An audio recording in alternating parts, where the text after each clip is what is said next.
हम डिस्कस कर रहे थे कस्टम जीपीटीज़ को कि अगर हम कस्टम एजेंट या जीपीटीज़ बनाना चाहते हैं तो चैट जीपीटी हमें ऑप्शन देता है।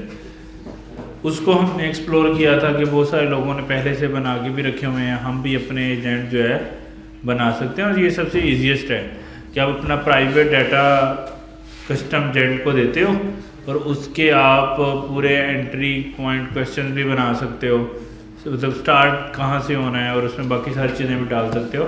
तो उसके लिए हम एक्सप्लोर पे क्लिक कर रहे हैं। माई जीपीटीज़ में जो हमारे पहले से जीपीटीज़ बनी हुई हैं हम उनको देख सकते हैं, कोई नई जीपीटी भी क्रिएट कर सकते हैं अगर हम करना चाहें। तो हम ये एजेंट वाली बना रहे थे, इसके एडिट पे हम क्लिक करेंगे तो इसका एडिट मोड ओपन हो जाता है। जैसे कॉन्फ़िगर में आएंगे, हमें नेम देना होता है एजेंट का, डिस्क्रिप्शन, उसकी इंस्ट्रक्शंस कि वो क्या कर सकता है और क्या नहीं कर सकता है, वो सारी इन्फॉर्मेशन हमें यहाँ पे लिस्ट करनी होती है। ये जितनी डिटेल में होगी उतना कस्टमाइजेबल एजेंट होगा। एक्चुअली इसको हम दूसरे लफ्ज़ों में प्रॉम्प्ट भी बोलेंगे कि हमने इसकी सिस्टम प्रॉम्प्ट देना है कि वो क्या कर सकता है और क्या नहीं कर सकता है। फिर कन्वर्सेशन स्टार्टर्स, यानी ये जो इधर आ रहे हैं ना, ये स्टार्टर्स, ये इसकी वजह से आ रहे हैं। तो यहाँ पे आप इंसर्ट कर करके कन्वर्सेशन स्टार्टर्स भी बना सकते हैं कि आप डिफ़ॉल्ट में यूज़र को क्या बटन देना चाहते हो। उसके बाद नॉलेज के अंदर आप किसी भी तरह का फाइल डाटा अपलोड कर सकते हो। और उसके बाद मॉडल भी चूज़ कर सकते हो कि यूज़र कोई चाहे वो यूज़ हो या आप कोई स्पेसिफिक मॉडल ही अलाउ करना चाहते हो। जैसे मैं कहता हूँ 5.1 इंस्टेंट या 5.1 जो है वही मॉडल से यूज़ हो सकता है, या not recommended model, user will use any model they prefer.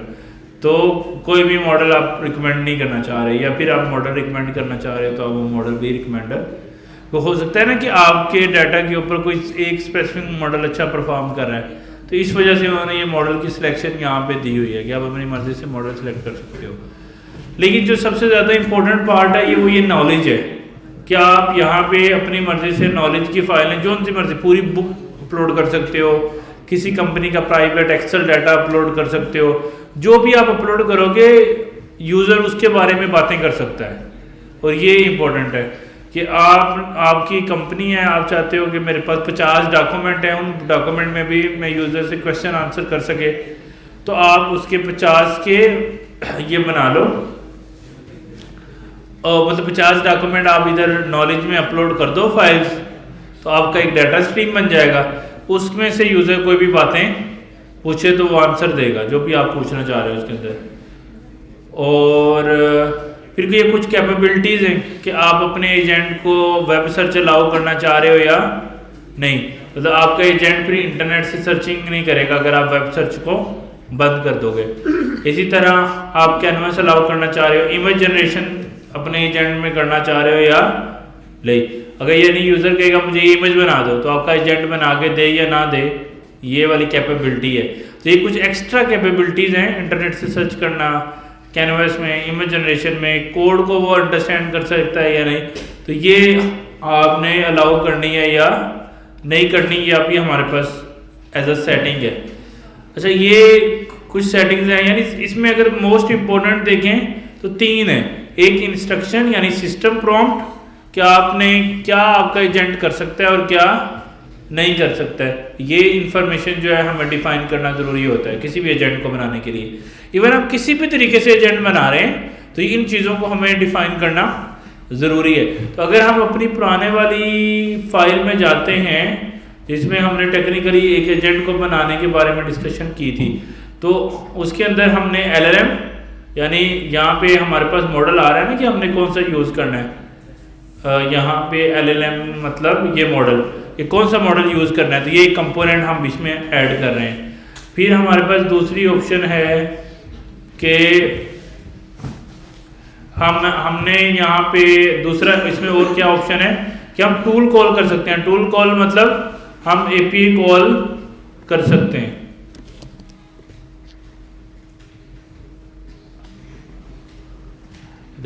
तो हम ये वाला फीचर भी इसके अंदर अभी एग्जिस्ट करता है कस्टम जीपीटीज के अंदर कि आप अपनी मर्जी से ये टूल कॉल कर सकते हैं। इसके ऊपर आज हम डिटेल में डिस्कस करेंगे। फिर उसके अलावा ये कैपेबिलिटीज़ भी एक्चुअली टूल है तो ये कुछ कस्टम टूल है जो आप इंटरनेट से सजेस्ट कर सकते हो, आप कैनवासेस बना सकते हो, आप इमेज जनरेशन कर सकते हो, कोड की एनालिसिस, ये भी कुछ टूल्स हैं जो आप दे सकते हो।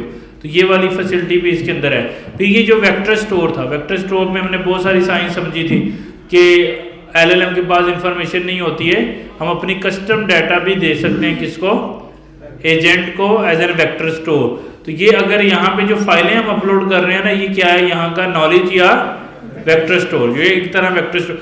अब देखो चैट जीपीटी ने एजेंट बनाने के लिए जो कंपोनेंट रिक्वायर्ड है ना, उनको बहुत ईजी बनाया हुआ है। तो टेक्निकली हम खुद से ये वेक्टर स्टोर वगैरह बनाना शुरू करें ना बेस से, तो हमें यूज़र की फाइलों को रीड करना है, उनको सेव करना है, उनकी सारी मैनेजमेंट करनी है, उनकी एम्बेडिंग करनी है एंड सो ऑन।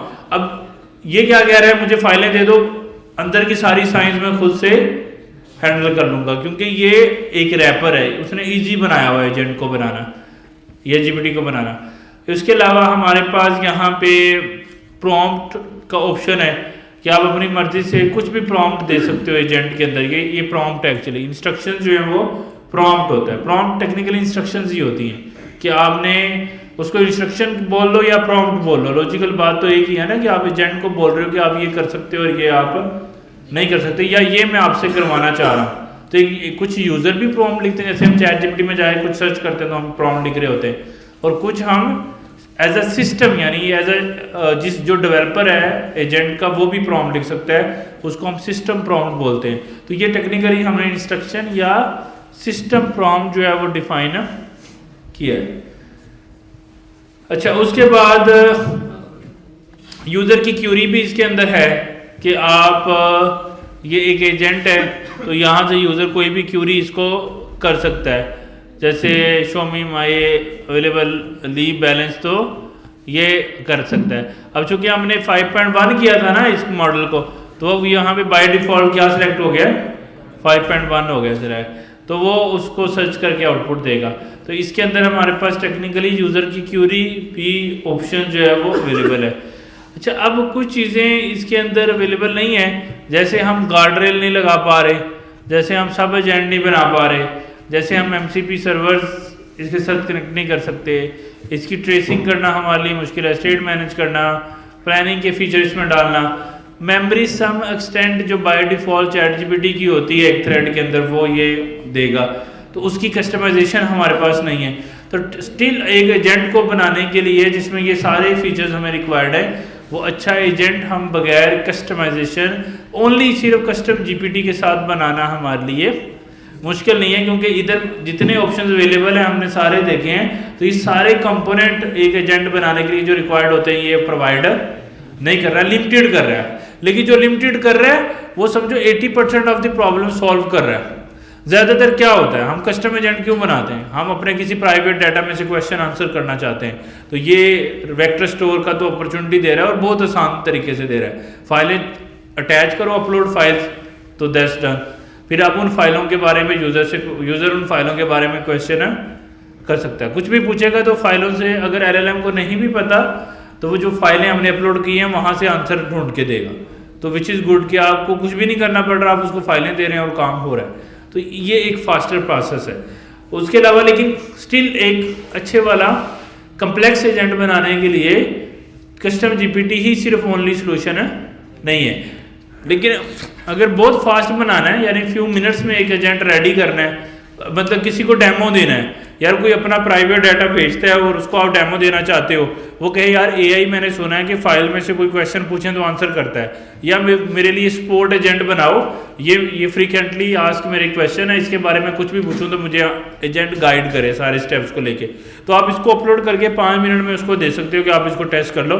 फिर अगर उसमें फर्दर उसकी रिक्वायरमेंट फुलफिल नहीं हो रही है या उसको ब्रांडिंग करनी है तो फिर हम सेम चीज़ कस्टमाइजेशन में जाएं, लेकिन एक MVP या एक बेसिक सा आइडिया एजेंट का, एक मिनिमल वाइबल प्रोडक्ट जो होती है एजेंट की, वो आप फ्यू मिनट्स में लाइव कर सकते हो कस्टम जीपीटी को यूज़ करते हुए। एक टेक्निकल इशू इसमें है कि ये फ्री नहीं है, तो अभी मतलब ये पेड है, हो सकता है फ्यूचर में ये एजेंट बनाना भी फ्री करते हैं टोटली। लेकिन लेट्स सपोज अगर हम एक बना लेते हैं पेड अकाउंट, तो उसमें हम अनलिमिटेड एजेंट बना सकते हैं, मतलब उसकी कोई लिमिट नहीं है कि आपने कितने कस्टम जीपीटीज बनाने हैं। तो अगर आपके पास डिमांड आ रही है बार बार एजेंट बनाने की, और उसमें आपको फास्टर भी करना है तो आप एक चैट जीपीटी का अकाउंट लेके या 3-4 लोग इकट्ठे मिलके भी एक अकाउंट ले सकते हैं, तो वो लेके तो उससे अपना गोल जो है अचीव कर सकते हो। अब इतनी बात समझ आ गई आपको सारी। तो एक चीज़, अब आप जितना अच्छा इसको डाटा दोगे, यानी जितना अच्छा आप टेक्स्ट फाइल्स दोगे, एक्सेल फाइल्स दोगे, उतना अच्छा ये रिस्पॉन्ड जो है वो कर पाएगा। तो अगर अच्छा नहीं दोगे तो डेफिनेटली रिस्पॉन्स भी उतना अच्छा नहीं होगा। अब जो इसमें बटन है एक्शंस का, उसको हम थोड़ा सा देख लेते हैं, फिर हम फर्दर आगे बढ़ते हैं।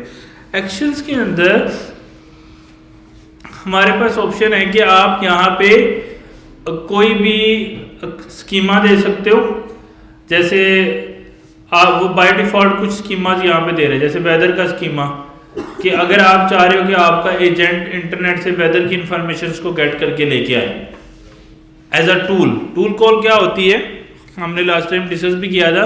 उस टूल के अंदर हम टेक्निकली एपीआई कॉल कर रहे होते हैं। तो अगर आप चाहते हो कि वेदर का लाइव डाटा लेके आना है, तो ना ही वो वेक्टर स्टोर से अचीवेबल चीज़ है, ना ही वो एलएलएम के पास है, क्योंकि एलएलएम भी प्री डिफाइंड पहले से डाटा पे ट्रेंड है। और वेक्टर स्टोर के जो डाटा दे रहे हो वो भी आप रियल टाइम नहीं दे सकते, क्योंकि आपने फाइलें देनी है।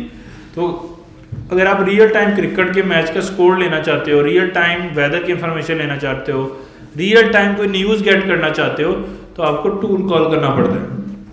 टूल कॉल करने का मतलब ये है कि आपने ऐसा सॉफ्टवेयर जिसके पास रियल टाइम इंफॉर्मेशन है वहाँ से डाटा लेके आना है। अच्छा, वो कौन सा सॉफ्टवेयर है? वो लेट्स सपोज अगर वेदर है तो वेदर के बहुत सारे सॉफ्टवेयर हैं जो रियल टाइम अपडेट देते हैं। अगर क्रिकेट है तो बहुत सारे ऐसे एप्लीकेशन या वेबसाइट्स हैं जो रियल टाइम क्रिकेट की अपडेट्स दे रही होती हैं। तो ऑलरेडी जो सॉफ्टवेयर बने हुए हैं जिनके पास रियल टाइम अपडेट्स हैं, हम उनके थ्रू उनको कनेक्ट करते हैं एज एन एपीआई या एज एन टूल कॉल, कि वो एजेंट के साथ कनेक्ट हो जाएं, तो उससे पावर एजेंट की जो है वो बढ़ जाती है। अब इतनी बात हमें समझ आ गई। अब एक कुछ ऐसे टूल कॉल होते हैं जो मतलब किसी भी सॉफ्टवेयर के साथ अगर आपने टूल कॉल करना है, मतलब उसकी एपीआई को कॉल करना है, तो उसकी एपीआई की इंफॉर्मेशन मुझे चाहिए। अब वो एपीआई की इंफॉर्मेशन मुझे क्या चाहिए, वो हमें गेट करनी होती है। उसके लिए दुनिया में स्टैंडर्ड है ओपन एपीआई। मतलब चूंकि चैट जीपीटी ने इतना इजी बनाया है, तो ये कोड करने की अपॉर्चुनिटी तो नहीं दे रहा। नॉर्मली जब हम कोड के साथ एजेंट बनाते हैं तो हम टूल का कोड लिखते हैं, ठीक है, एक टूल बनाते हैं उसका कोड लिखते हैं। तो यहाँ तो हम कोड नहीं लिख सकते, तो वो क्या कह रहा है कि कोड मैं खुद लिख लूँगा। चैट जीपीटी यानी टूल कॉल का कोड खुद लिख लेगा, जो भी कोड है बिहाइंड द सीन, क्योंकि ये तो सारा इजी प्रोसेस है एजेंट बनाने का, सिर्फ यूआई से नो कोड से हो रहा है। तो ये कहता है कि जिस भी सॉफ्टवेयर का एक्शन आप बनाना चाहते हो, उस एजेंट की उस सॉफ्टवेयर का ओपन एपीआई का स्कीमा लेके आओ। जब आप ओपन एआई का स्कीमा लेके आते हो किसी भी सॉफ्टवेयर का, तो उसमें सारी एपीआई को कैसे कॉल करना है, ए टू जी इंफॉर्मेशन जो है वो एग्जिस्ट करती है। जैसे ये उसमें यूआरएल होता है, उसके पाथ होते हैं, कहाँ से लेके आना है, और ये नीचे एक फंक्शन बना देता है खुद से कि जैसे गेट करंट वेदर, गेट की रिक्वेस्ट होगी, लोकेशन ये होगी, इसको आप टेस्ट भी कर सकते हो। और ये इंटरनेट से इस एपीआई को कॉल करेगा, और वो कौन सी एपीआई है, किस सॉफ्टवेयर को कॉल करना है, उसकी इंफॉर्मेशन आप यहाँ पे प्लेस करते हो। अच्छा, अब इसका मतलब है कि हम किसी भी तरह का कोई भी, यानी अगर आप स्ट्राइप कनेक्ट करना चाहते हो तो स्ट्राइप की एपीआई की इन्फॉर्मेशन आप यहाँ पे पेस्ट करोगे। आप गूगल को कनेक्ट करना चाह रहे हो, जीमेल आप चाहते हो कि आपका एजेंट ही ईमेल सेंड करे, तो आपने गूगल की इन्फॉर्मेशन यहाँ पे प्लेस करनी है। आप चाह रहे हो कि आप मतलब ईमेल थ्रू सेंडग्रिड सेंड करना चाह रहे हो, तो आप उसकी इन्फॉर्मेशन यहाँ प्लेस करोगे। आप ट्विलियो को कनेक्ट, यानी किसी भी सॉफ्टवेयर को अगर आप अपने एजेंट से कनेक्ट करना चाह रहे हो, उस सॉफ्टवेयर की एपीआई यहाँ पे आप प्लेस करोगे। अब उसके अंदर अब मसला ये है कि जब कोई सॉफ्टवेयर आप कनेक्ट करते हो, उसकी एपीआई प्लेस करते हो, तो ज़्यादातर एपीआई जो है ना वो ऑथेंटिकेटेड होती हैं। ऑथेंटिकेटेड मतलब उनको कोई ना कोई ऑथेंटिकेशन चाहिए कि आप उस एपीआई को कैसे कॉल कर सकते हो। उसके लिए यहाँ पे ऑथेंटिकेशन के मेथड हैं कि आप ऑथेंटिकेट कर लो विद एपीआई की, मतलब जिस सॉफ्टवेयर को आप कनेक्ट कर रहे हो, जैसे आप स्ट्राइप को कनेक्ट कर रहे हो, तो स्ट्राइप की ओपन एपीआई की सारी डॉक्यूमेंटेशन प्लस उसके पोर्टल से, डैशबोर्ड से हमें एपीआई की मिल जाती है, उसकी इंफॉर्मेशन आप यहाँ पे पेस्ट करोगे। क्यों? यानी जब भी हमारा कस्टम जीपीटी या एजेंट उस एपीआई को कॉल करेगा तो उसको वो ऑथेंटिकेशन की एपीआई की रिक्वायर्ड है। तो हम नॉर्मली जब खुद एजेंट बनाएंगे तो हम वो एपीआई की कोड में रखते हैं। अब चूंकि ये तो नो कोड टूल है, तो ये अपनी एपीआई की भी हमसे यहाँ से इंसर्ट कराएगा। समझे बात? तो यानी हम एपीआई की इसको बता देंगे कि आपने स्ट्राइप को कॉल करना है तो स्ट्राइप की एपीआई की ये है जो मैंने दे दिया आपको। आपने गूगल को कॉल करना है तो उसकी एपीआई की ये है। अब एपीआई की के मेथड होती है बेसिक, बैरियर सेट करना या कस्टम, उसका कुछ भी नाम आप यहाँ पे सेट कर, यानी ये जो की है ये किस तरह पास होगी आपकी एपीआई के अंदर, उसकी लॉजिक बतानी है। वो बेसिक तरीके से होगी या एज एन बैरियर टोकन भेजना है उसको, या कस्टम उसका नाम कुछ भी हो सकता है। स्टैंडर्ड एक्स एपीआई की चलता है तो आप उसका नाम कुछ भी मजीद डिफरेंट रख सकते हो। इसी तरह ओ ऑथ, जैसे एपीआई की तो ये है कि कुछ, लेकिन कुछ सॉफ्टवेयर एपीआई की देते नहीं है। जैसे गूगल से आपने जीमेल सेंड करनी है, वो एपीआई की दे नहीं रहा आपको, तो फिर आप क्या करो? तो या तो कोई ऑथेंटिकेशन नहीं है, या एपीआई की वाली ऑथेंटिकेशन ये अलाउ करता है, या ओ ऑथ की ऑथेंटिकेशन, यानी ये रन टाइम पे खुद से टोकन गेट करेगा उधर से। तो आप अपनी क्लाइंट आईडी सेट कर सकते हो, क्लाइंट सीक्रेट सेट कर सकते हो, authorization URL, token URL, scope, ये इंफॉर्मेशन। इसमें क्या होता है, जैसे आप किसी सॉफ्टवेयर के अंदर देखते हो कि मुझे लॉगिन विद जीमेल करना है, तो वो आपके जीमेल के अकाउंट दिखा देता है, लेकिन आपने अपना अकाउंट लॉगिन करना होता है। अगर आप चाहते हो यार मेरा यूज़र जो है जब भी मेरे एजेंट को यूज़ करे, लेकिन अपने पहले जीमेल अकाउंट से वो वेरीफाई कर ले, ऑथेंटिकेट कर ले, फिर उसकी सारी एपीआई कीज चले, तो ऐसा भी हम कर सकते हैं। उसके लिए फिर हमें ये ओ ऑथ वाला सेटअप इस्तेमाल करना पड़ता है। तो अगर आपकी कोई ऑथेंटिकेशन नहीं है, नन, अगर एपीआई की ऑथेंटिकेशन है फिर ये, और अगर ओ ऑथ की ऑथेंटिकेशन है फिर ये वाला मैकेनिज्म इस्तेमाल करना पड़ेगा। ठीक है, तो ये चीज़ है। उसके बाद टिश्यू तो ये चीज़ है, नन, एपीआई की और ऑथ। हाँ, उसके ऊपर हम अभी थोड़ी सी डिस्कस कर लेते हैं, फिर हम कुछ डेमोज करेंगे कि कैसे हम अपने एजेंट को दूसरे सॉफ्टवेयर से कनेक्ट कर रहे हैं। देखो बात समझने की, हम थोड़ा सा समझते हैं। अब हमारे पास है लेट्स सपोज हमारे पास एक सॉफ्टवेयर, स्ट्राइप को समझते हैं, वो सबसे इजी है तरीका उसको समझना। अब स्ट्राइप दुनिया में एक ऐसा सॉफ्टवेयर है जिसके थ्रू आप पूरी दुनिया में पेमेंट्स मैनेज करते हो। ठीक है, स्ट्राइप एक सॉफ्टवेयर है जिसके थ्रू स्ट्राइप पेमेंट्स करता। क्या है स्ट्राइप? कि जब आप कोई प्रोडक्ट परचेज करते हो ना, तो लेट्स सपोज मेरा ई कॉमर्स का स्टोर है, ठीक है। अब मैंने वहाँ मैं कोई चीज़ या प्रोडक्ट वहाँ पे सेल कर रहा हूँ, तो मैंने वहाँ पे प्रोडक्ट सेल की, तो उस प्रोडक्ट को आप परचेज करोगे, ठीक है। अब आप तभी परचेज कर सकते हो ना जब आप मुझे पे करोगे, ना कि तभी मतलब बगैर पे किए तो आप परचेज नहीं कर सकते ना। तो आप परचेज करोगे तो फिर ही मतलब आप पे करोगे मुझे, फिर आप वो चीज़ परचेज कर सकते हो और फिर मैं आपको वो चीज़ सेंड करूँगा। ये टेक्निक चलती है। अब इसका अब आप वहाँ पे अगर मैं कोई यूआई बनाता हूँ, आपका कार्ड एंटर कराता हूँ, तो वो कार्ड से पैसे काटने हैं और मैंने अपने बैंक अकाउंट में लेके आने हैं, ताकि आपके बैंक अकाउंट से पैसे मेरे बैंक अकाउंट में ट्रांसफ़र हो जाए, ठीक है। अब इसमें प्रॉब्लम है कि अगर मैं आपसे कार्ड की इन्फॉर्मेशन ले लेता हूँ आपके बैंक अकाउंट की, तो मैं उसको कैसे आपके बैंक से अपने बैंक में ट्रांसफ़र करूँगा? ऐसा तो मेरे पास कोई जादू नहीं है ना। उसके लिए मुझे कोई कोड लिखना पड़ेगा, कोई लॉजिक्स होंगे, इसमें बैंक भी इन्वॉल्व होंगे और बहुत सारी चीज़ें हैं। तो इस सिस्टम को मुझे अपने एंड पे बनाना मुश्किल है। इसके लिए हम थर्ड पार्टी सॉफ्टवेयर यूज़ करते हैं जिसको स्ट्राइप बोलते हैं। स्ट्राइप क्या करता है, इसने पूरी दुनिया के बैंक अकाउंट को अपने साथ इंटीग्रेट किया हुआ, यानी उनके साथ सारा सीन किया हुआ है। तो आपका HBL में अकाउंट है, ये HBL से पैसे निकाल सकता है। आपका मतलब निज़ाम में अकाउंट है, ये वहाँ से निकाल सकता है। किसी भी अकाउंट से ये पैसे लेके अपने बैंक अकाउंट में स्टोर कर सकता है, फिर अपने बैंक अकाउंट से हमें ये पे कर सकता है। जो उस प्रोडक्ट का ओनर होता है।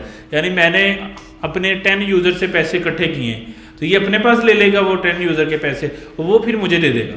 तो इस तरह का इन्होंने कोई मैकेनिज्म बनाया हुआ है। अब स्ट्राइप पे अकाउंट मैं भी बना सकता हूँ, आप भी बना सकते हो, सब बना सकते हैं, ऐसे ही है। अब स्ट्राइप को कैसे पता लगेगा कि जो ये पैसे मेरे पास आए हैं ये किस पर्टिकुलर ओनर के हैं? यानी आपके भी पैसे हैं, मेरे भी हैं, मतलब 100 यूज़र ने पे किया स्ट्राइप को, लेकिन स्ट्राइप को कैसे पता लगेगा कि कौन से पैसे किस यूज़र के हैं? समझ रहे हो? तो इसका मतलब है कि स्ट्राइप को समहाउ कोई ऑथेंटिकेशन मैकेनिज्म बनाना पड़ेगा कि अगर यूज़र इस वाली आईडी के साथ आता है तो ये वाले बंदे हैं, अगर इससे आता है तो ये बंदा है, अगर इससे आता है तो ये बंदा है। उसका मैकेनिज्म वो बनाते हैं, उसके लिए वो API कीज़ बनाते हैं, सीक्रेट्स बनाते हैं। उसका मतलब क्या होता है कि अगर तो जब भी पेमेंट होगी सीक्रेट A को यूज़ करके, तो वो अपने पास रिकॉर्ड मेंटेन कर लेगा कि सीक्रेट A वाले बंदे के टोटल पैसे इतने हो गए। अगर सीक्रेट B यूज़ करके कोई पेमेंट करता है तो उसको पता लग जाएगा कि B वाले अकाउंट में एक्चुअली इतने पैसे हो गए। तो टेक्निकली वो क्या कर रहा है, अपने पास इंफॉर्मेशन कंटेन करने के लिए कि किस यूज़र की कितनी, मतलब कौन यूज़र है जिसके लिए ये एक्स ऑपरेशन परफॉर्म हो रहा है। ठीक है, अब कोई भी सॉफ्टवेयर है, आपने ईमेल सेंड करनी है तो जीमेल के पास तो बहुत सारे यूज़र हैं, तो उसको पता कौन सा लगेगा कि ये कौन सा यूज़र अपनी ईमेल सेंड करना चाह रहा है कि मैं इसको अपने अकाउंट से। यानी अब कोई भी यूज़र है वो अपनी ईमेल लॉगिन करता है तो फिर ही वो एक्सेस कर सकता है ना। तो अब अगर मैंने अपना अकाउंट इसमें लॉगिन किया हुआ है तो फिर ही मैं ईमेल सेंड कर सकता हूँ किसी को। अब ये ऑथेंटिकेशन मेथड है पासवर्ड और यूज़र नेम और पासवर्ड का। लेकिन जो हम सॉफ्टवेयर से बातें करते हैं ना बिहाइंड दी हुड यानी बैकग्राउंड में, उसमें हम ईमेल और पासवर्ड वाला मैकेनिज्म नहीं यूज़ कर सकते। अगर तो यूज़र खुद दे रहा है फिर अलग बात है, मतलब वो अगर फ्रंटियर यूज़र ही है उस सॉफ्टवेयर का।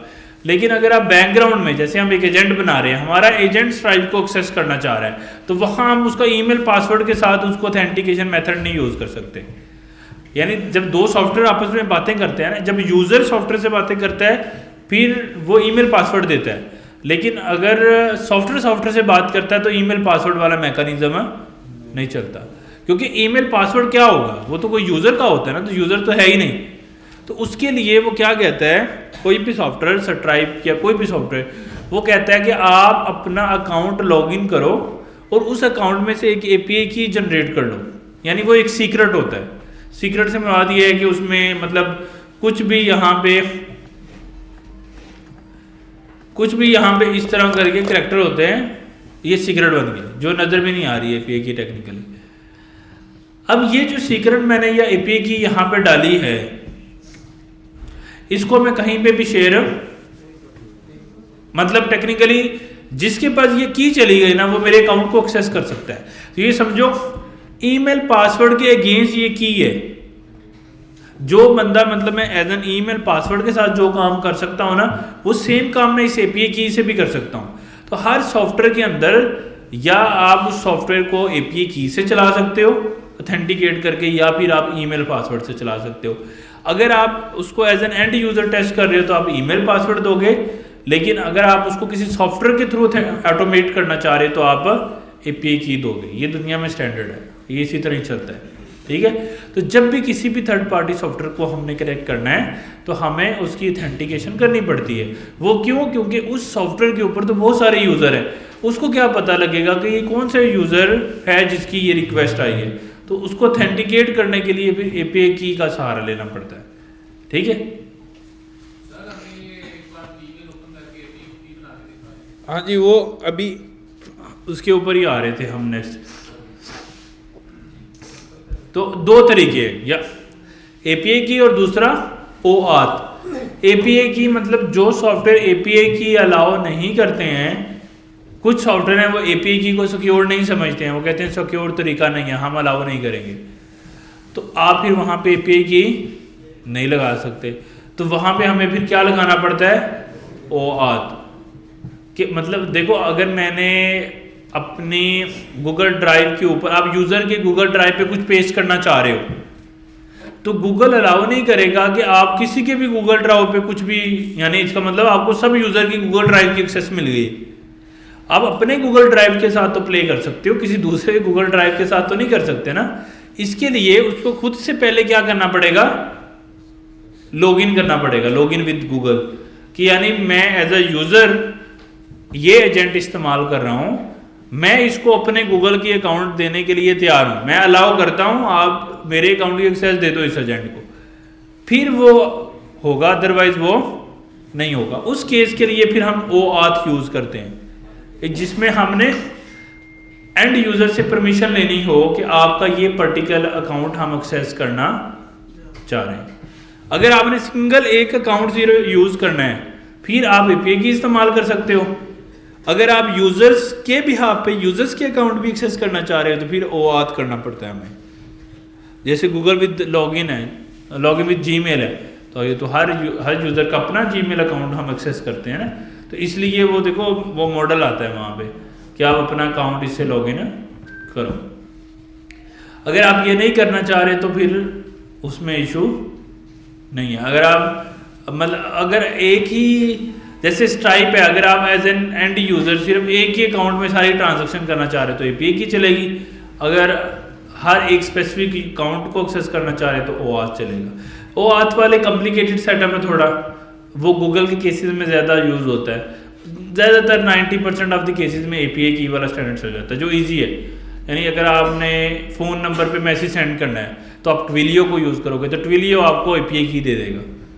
आपने ईमेल सेंड करनी है तो आप सेंडग्रिड यूज़ करोगे तो सेंडग्रिड आपको API की दे देगा। तो हर अकाउंट आपको API की दे देता है, which is a more simpler process to do a third party API call. ठीक है, उससे ऑथेंटिकेट कर लेता है कि ये यूज़र लिजिटिमेट है, इसको ये ट्रांजैक्शन करने की इजाज़त दे दी जाए। तो ये मकसद है।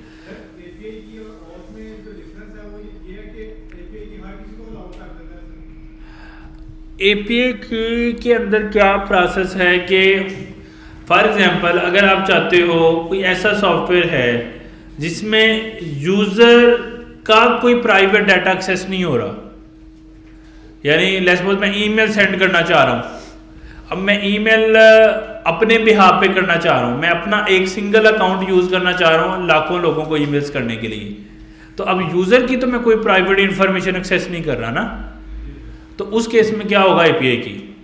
अगर मैं यूज़र की कोई भी प्राइवेट इंफॉर्मेशन कट करना चाह रहा हूँ तो उस केस में क्या होगा, OAuth। हाँ, फिर यानी यूज़र की जीमेल से ईमेल जाए, अगर मैं ये करना चाह रहा हूँ, यानी मेरी ईमेल है ना लर्नविद नवीद सर्वर, मैं चाहता हूँ और आपकी ईमेल कुछ और है, तो जब आप यूज़ कर रहे हो तो आप मेरे एजेंट जब आप यूज़ कर रहे हो तो आपकी ईमेल से ईमेल आगे जाए, या मैं यूज़ कर रहा हूँ मेरी ईमेल से ईमेल जाए, कोई X यूज़ कर रहा है X की ईमेल से ईमेल जाए। तो अब इसका मतलब आप मेरी एजेंट मेरी प्राइवेट इंफॉर्मेशन को एक्सेस कर रहा है, उस केस में OAuth।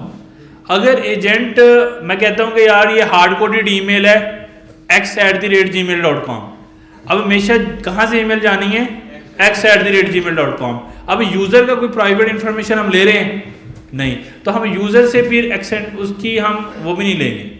तो जब हम OAuth करते हैं तो टेक्निकली क्या होता है कि पॉपअप आता है, उसमें जो एजेंट है वो यूज़र को बताता है कि मैं तुम्हारा ये प्राइवेट इंफॉर्मेशन एक्सेस करने लगा हूँ, तुम अलाउ करते हो या नहीं। ऐसे तो नहीं हो सकता अब दुनिया में, मतलब मैं अपना फेसबुक किसी को एक्सेस करने के लिए नहीं दे रहा तो कोई भी मेरा फेसबुक एक्सेस करके उस पर कुछ भी कर दे, फिर वो सिस्टम कैसा है, ऐसा सिस्टम तो नहीं है। अगर हाँ, अगर आप फेसबुक से मेरे फेसबुक को आप अपने एजेंट में एक्सेस करना चाहते हो, वो फिर मुझे पॉपअप आना चाहिए, फिर मैं अलाउ करूँ तो फिर हो, अगर मैं नहीं करूँ तो फिर ना हो, समझ रहे हो। तो अगर हम सम अप कर लें, OAuth हमेशा वहाँ चलता है जहाँ पे आपने किसी यूज़र का कोई भी प्राइवेट डाटा एक्सेस करना। अगर आपने किसी यूज़र का कोई यानी प्राइवेट डाटा मतलब उसकी जीमेल एक्सेस करनी है, उसकी गूगल ड्राइव एक्सेस करनी है, उसकी कोई भी प्राइवेट इंफॉर्मेशन एक्सेस करनी है, तो वहाँ पे फिर आप ये ज़्यादातर यानी बड़े जो एप्लीकेशंस होती हैं ना उन्हीं में ही होता है, जैसे गूगल ड्राइव, जीमेल, इनके अंदर होता है ना, क्योंकि ये यूज़र के डिपेंडेंट होती हैं चीज़ें। लेकिन जो थर्ड पार्टी सॉफ्टवेयर होते हैं, जैसे फ़ोन नंबर पे मैसेज भेजना है, अब वो ट्विलियो भेजता है, तो ट्विलियो जिस नंबर से मैसेज भेजता है वो स्टैंडर्ड है, लाइक +1 समथिंग एक नंबर है, जिसको भी भेजना है वो तो बस उसका नंबर देना है, तो वो इजी है, उसमें कोई भी कॉम्प्लिकेशन नहीं है। अच्छा, और अब समझ आ गई एपीआई की और OAuth में क्या फ़र्क है? दोनों केसेस सबको क्लियर हो गए हैं। और नन मतलब कोई ऑथेंटिकेशन का मैकेनिज्म ये एग्जिस्ट नहीं करता। अब हमें ये करना है, एक तो ऑथेंटिकेशन मतलब कोई भी थर्ड पार्टी सॉफ्टवेयर को आपने जोड़ना है तो दो काम करने पड़ेंगे। एक कि आपने उसकी मतलब उसको कनेक्ट कैसे करना है, उसकी एपीआई की इंफॉर्मेशन यानी एपीआई की डॉक्यूमेंटेशन एक्सेस करनी है। अब इसका मतलब ये है कि कोई भी ऐसा सॉफ्टवेयर जो दूसरे सॉफ्टवेयर को अपने साथ कनेक्ट करने की इजाज़त देता है ना, वो अपनी एपीआई की डॉक्यूमेंटेशन बना के पब्लिक करता है। जैसे स्ट्राइप हमें इजाज़त देता है कि दुनिया का कोई भी सॉफ्टवेयर इसके साथ कनेक्ट हो सकता है, तो इसका मतलब है कि स्ट्राइप वालों ने हमें क्या दी होगी, एपीआई डॉक्यूमेंटेशन।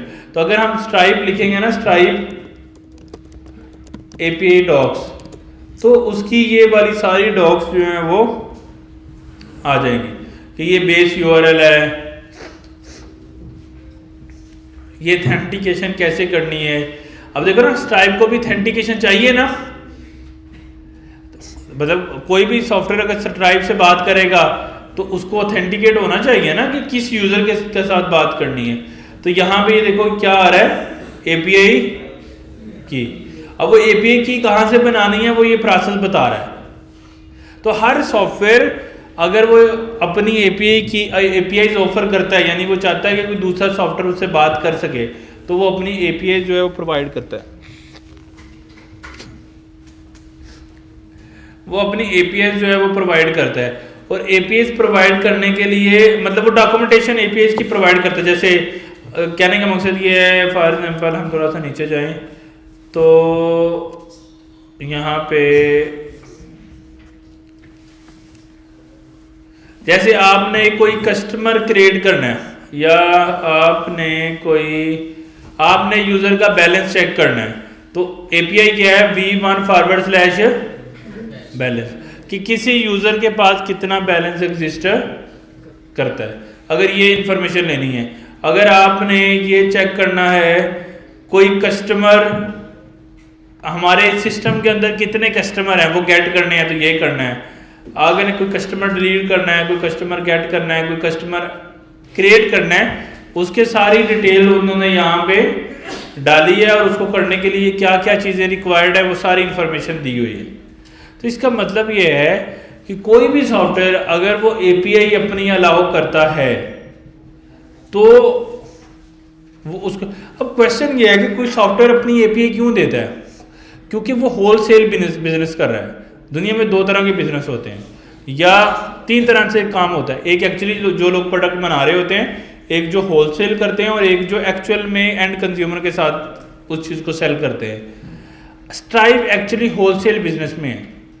जो भी होलसेल बिजनेस में होता है ना, यानी वो चाहता है कि आगे आप अपना बिजनेस, अपनी शॉप कोई भी खड़ी कर लें, आप मुझे एज एन होलसेल यूज़ करें बिहाइंड द सीन। उसको क्या फ़ायदा होगा, प्रॉफिट। होलसेल बिजनेस में क्या होता है, ज़्यादा प्रॉफिट होता है ना, कि आपको ज़्यादा कस्टमर भी डील नहीं करने, एक कस्टमर आगे लाखों कस्टमर को डील कर रहा है ऐसे। तो बहुत सारे सॉफ्टवेयर ऐसे बनते हैं जो एज एन होलसेल आइडिया पे बनते हैं कि हम एक सॉफ्टवेयर बनाएंगे जो दुनिया में आगे बहुत सारे सॉफ्टवेयर उस सॉफ्टवेयर को इस्तेमाल करें बिहाइंड, यानी अंडर दी हुड। और जितने सॉफ्टवेयर इस्तेमाल करेंगे उनके जितने यूज़र आएंगे, हर यूज़र पे मुझे प्रॉफिट मिलेगा। तो फ़ायदा है ना। अगर इस पर 50 लोग स्ट्राइप को यूज़ कर रहे हैं, 50 के पास 50 कस्टमर हैं, तो टोटल जितने कस्टमर हो गए सब में से प्रॉफिट मिलेगा स्ट्राइप को, क्योंकि ये होलसेल कर रहे हैं ना। तो ये ऐसा ही है जैसे अगर हम किसी कोई प्रोडक्ट परचेज करते हैं, मतलब बल्क में हमने किसी को होलसेल करना है, तो हमने उसको 100 आइटम दिए, मतलब 100 हमने उसको लैपटॉप दिए। अब 100 पे हमने अपना प्रॉफिट चार्ज करना है, आगे फिर वो एक को आगे सेल करके प्रॉफिट लेगा। तो ये जो होलसेल बिजनेस में होते हैं ना, यानी जो मतलब जिन्होंने ये डायरेक्टली, यानी इनके कंज्यूमर नहीं है, इनके वही कंज्यूमर हैं, इनके कस्टमर वो हैं जिनके सॉफ्टवेयर हैं, और वो सॉफ्टवेयर आगे लोग इस्तेमाल करते हैं। तो यानी कि स्ट्राइप का ये मेन बिजनेस नहीं है कि मैं एंड यूजर्स के साथ बिजनेस करूं, उसका मेन बिजनेस ये है कि जिनके सॉफ्टवेयर में उनके साथ बिजनेस करूं। क्यों? क्योंकि पेमेंट कलेक्ट करने की ज़रूरत तो उन्हीं को पेश आएगी ना, जो ई कॉमर्स के स्टोर बना रहे हैं, जो अपनी कोई डिजिटल प्रोडक्ट्स बना रहे हैं, उनको पेमेंट कलेक्ट करने की ज़रूरत पड़ेगी। तो इनका फिर एक्चुअल स्ट्राइप का तो एंड कस्टमर वही हुआ ना, जो बिजनेस ओनर है। और वो एक्चुअली जब स्टोर बनाएगा तो उसके पास बहुत सारे बेसिक कस्टमर्स आएंगे, एंड लेवल के कस्टमर जो उस प्रोडक्ट को परचेज करेंगे। तो ये मैकेनिज्म है। तो हर वो सॉफ्टवेयर जो, यानी इसका मतलब अगर मेरा एंड शॉप, मतलब मेरा कोई स्टोर हो या मेरी कोई डिजिटल प्रोडक्ट है, मैं अपनी एपीआईज आपको नहीं दूंगा, क्योंकि मेरा तो वो सॉफ्टवेयर ही ये है ना कि मतलब उसकी एपीआईज बनाने की ज़रूरत नहीं है। मतलब मेरा ई कॉमर्स का स्टोर है तो मैं किसी को अपनी एपीआईज क्यों दूंगा, वो तो मेरा स्टोर है ना, समझ रहे हो। अगर मेरा बिजनेस ये है कि मैंने ऐसी एपीआईज बनानी है या ऐसा सॉफ्टवेयर बनाना है जो बहुत सारे दूसरे स्टोर या सॉफ्टवेयर यूज़ करें और मुझे सबसे प्रॉफिट मिले, यानी मैंने ब्रांड बनाना है एक तरह से, आगे फिर वो अपनी अपनी फ्रेंचाइजीज बना लें, तो इस बिजनेस मॉडल के अंदर फिर मैं एपीआईज की डॉक्यूमेंटेशन बनाऊंगा और सबको हेल्प करूंगा कि वो अपने सॉफ्टवेयर में इसको इंटीग्रेट करें। ठीक हो गया, कंसेप्ट बन गया ना आपको कि क्या लॉजिक क्या है। तो इसका मतलब हर वो मिडल सॉफ्टवेयर जिसका बिजनेस ही ये है कि एंड कस्टमर को नहीं मैनेज करना, सॉफ्टवेयर को हेल्प करनी है, तो उन सब की एपीआईज होती हैं। ठीक है, जैसे अगर किसी सिस्टम के अंदर हमें फ़ोन नंबर पे ओटीपी सेंड करना है, अब हमारे पास ट्विलियो एक कंपनी है, ये क्या करती है, ये फ़ोन नंबर पे ओटीपी सेंड करती है। फ़ोन नंबर पे ओटीपी या कोई भी मैसेज आपने सेंड करना है, अब इसका तो इसके कस्टमर कौन होंगे? ऐसे सॉफ्टवेयर जिन्होंने फ़ोन नंबर पे मैसेजेस सेंड करने हैं, हम जैसे जायज़ है, जैसे कोई बैंक्स हैं वो फ़ोन नंबर पे मैसेजेस भेजते हैं, तो वो किसको यूज़ करेंगे? वो ट्विलियो को यूज़ करेंगे। बात समझ रहे हो? तो इसका मतलब फिर ट्विलियो एपीआईज की डॉक्यूमेंटेशन देगा। बात समझ रहे? जब मैंने इंटीग्रेट करना है तो मैं कैसे करूँ? एपीआईज कीज चाहिए मुझे, उसके लिए एपीआईज चाहिए। तो हर वो सॉफ्टवेयर जो मिडिल में काम करता है, उसके एंड यूजर डायरेक्टली नहीं होते, उसकी वो एपीआई प्रोवाइड करता है। तो कम टू द पॉइंट, हमने ये भी समझ लिया कि ऑथेंटिकेशन किस लेवल की होती है और ये भी समझ लिया कि एपीआई की डॉक्स होते हैं। अब लेकिन जो चैट जीपीटी को कस्टम जीपीटी एजेंट बनाने के लिए जो एपीआई चाहिए ना, वो कुछ स्पेशलाइज्ड किस्म की एपीआई है। वो एक स्टैंडर्ड है दुनिया में जिसको हम ओपन एपीआई स्टैंडर्ड बोलते हैं। यानी जब भी कोई ऐसा सॉफ्टवेयर जो ऐसा बिजनेस कर रहा है जिसने मिडिल मैन बनना है, टेक्निकली एपीआई प्रोवाइड करनी है किसी दूसरे सॉफ्टवेयर को, वो हमेशा एपीआई बनाता है ओपन एपीआई से। अगर वो बनाएगा तो लोगों के लिए उसके सॉफ्टवेयर को यूज करना ज़्यादा आसान होगा। क्यों? ऐसा क्यों है? क्योंकि सारी दुनिया में पता है कि एपीआई को रीड इस तरह से करना है। यानी ओपन एपीआई अगर स्टैंडर्ड है तो अगर वो सेम स्टैंडर्ड को यूज करके बनाएगा तो डेवलपर को उस सॉफ्टवेयर को इंटीग्रेट करना आसान होगा। अगर सेम स्टैंडर्ड नहीं बनाएगा तो मुश्किल होगा। समझ रहे हो? तो ओपन एपीआई टेक्निकली क्या है? एपीआई को लिखने का स्टैंडर्ड है। एपीआई को लिखने का स्टैंडर्ड है। The world most widely used API description standard, इसको हम क्या बोल रहे हैं? Open API. कि दुनिया में जितनी एपीआई बनती हैं वो उनका जो बेस स्टैंडर्ड है वो ओपन एपीआई है। अच्छा, अब आप एक सॉफ्टवेयर बनाओ, उसकी आप एपीआई दो, हो सकता है कि आप ओपन एपीआई में ना बनाओ, आप इसको कंप्लाइंस ना करो, लेकिन अगर आप इसको कंप्लाइंस कर लोगे तो आप दुनिया में स्टैंडर्ड एपीआई बनाने वाले डेवलपर बन जाओगे। क्योंकि स्टैंडर्ड है ना, बस एक स्टैंडर्ड बना हुआ है, उसको यूज करोगे तो लोगों को अपने सॉफ्टवेयर के साथ आपका सॉफ्टवेयर कनेक्ट करने में आसानी होगी। चूंकि ये एक स्टैंडर्ड है, इसलिए क्योंकि अगर हम स्टैंडर्ड को फॉलो नहीं करेंगे तो एपीआई लिखने के 1000 तरह के तरीके हो सकते हैं।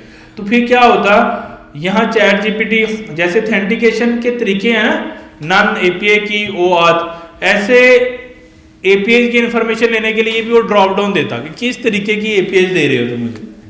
तो उसने ये 1000 तरीके देने से बजाय उसने क्या बोला कि मुझे ओपन एपीआई का इंफॉर्मेशन दे दो। यानी जो भी सॉफ्टवेयर आप लगाना चाह रहे हो उसकी ओपन एपीआई वाला स्कीमा दे दो जो दुनिया में स्टैंडर्ड है। उससे क्या हो रहा है कि इसको ड्रॉप डाउन नहीं बनाना पड़ रहा कि किस किस्म की एपीआई कनेक्ट करना चाह रहे हो, ओपन एपीआई कनेक्ट करना चाह रहे हो। अब ओपन एपीआई किसी भी सॉफ्टवेयर की जो भी एपीआई है वो ओपन एपीआई हो सकती है अगर वो सेट ऑफ स्टैंडर्ड फॉलो कर ले। समझ आ गई बात? अगर वो सेट ऑफ स्टैंडर्ड फॉलो कर रही है तो वो क्या बन सकती है, ओपन एपीआई। अगर कोई एपीआई ओपन एपीआई नहीं है वो आप ओपन एपीआई बना भी सकते हो। वो क्या कर सकते हो, आप ओपन एपीआई का स्टैंडर्ड पे उसको शिफ्ट भी कर सकते हो। अब वो स्टैंडर्ड का क्या है, जैसे ये है कि ये मतलब एग्जांपल्स में से हमने एक जो है ना वो एग्जांपल ले ली, एमटी वाला लेके देखते हैं। वो स्टैंडर्ड क्या है, ओपन एपीआई का कौन सा वेरिएंट यूज कर रहे हो आप, इन्फो में टाइटल क्या है, डिस्क्रिप्शन क्या है, उसका वेरिएंट क्या है, सर्वर्स यानी उसका बेस यूआरएल की कहाँ, मतलब हर एक सॉफ्टवेयर का एक बेस यूआरएल होता है, उसका बेस यूआरएल क्या है, उसके पाथ क्या है, उसके कंपोनेंट क्या है, उसके स्कीमा, ये सारी इंफॉर्मेशन है। फॉर एग्जाम्पल वेदर का इंफॉर्मेशन लेनी है तो नाम टाइटल हो गया, गेट वेदर डाटा, डिस्क्रिप्शन हो गया कि retrieve current weather information, server हो गया उसका बेस यूआरएल, पाथ हो गए फॉरवर्ड स्लैश लोकेशन और उसकी सारी गेट की रिक्वेस्ट की डिटेल। इसी तरह कंपोनेंट इसके कोई भी नहीं है, तो ये एक स्टैंडर्ड है। इसी तरह अगर आपने कोई दूसरा सॉफ्टवेयर इस्तेमाल करना है जैसे पेट स्टोर, तो उसका ये सारा बिल्कुल डिफरेंट स्टैंडर्ड है, यानी सेम स्टैंडर्ड है लेकिन उसकी सारी डिटेल जो है वो डिफरेंट है। सही एपीआई का यूज किस तरह करती है, इंफॉर्मेशन तो आ गई जेसन के अंदर, अब इसको यूज किस तरह करना है? वो तो एजेंट ने करना है ना, हमने तो इसको एपीआई की डिटेल बता देनी है। पता तो होगा वो under the hood tool call ही करेगा, टेक्निकली उस एपीआई को कॉल करेगा मैन्युअली। इसीलिए यहाँ पे ऑप्शन दिया हुआ है कि आप यहाँ पे कॉल करके भी इसको टेस्ट भी कर सकते हो। यानी कहने का मकसद ये है कि जब आपने अपने एजेंट को एपीआई की इंफॉर्मेशन दे दी, मतलब आपने टूल्स की इंफॉर्मेशन दे दी कि तुम्हारे पास ये वेदर इंफॉर्मेशन को गेट करने का भी टूल है, तुम्हारे पास पेट के रिलेटेड भी टूल है, आपके पास कॉन्टेक्ट जीमेल एक्सेस करने का भी टूल है, आपके पास मल्टीपल ऑप्शंस है, तो वो तो एजेंट डिसाइड करेगा ना कि उसने कौन सा टूल कब चलाना है। यानी जब कोई यूजर ऐसी बात करेगा तो वो टूल चला देगा। क्या ख्याल है?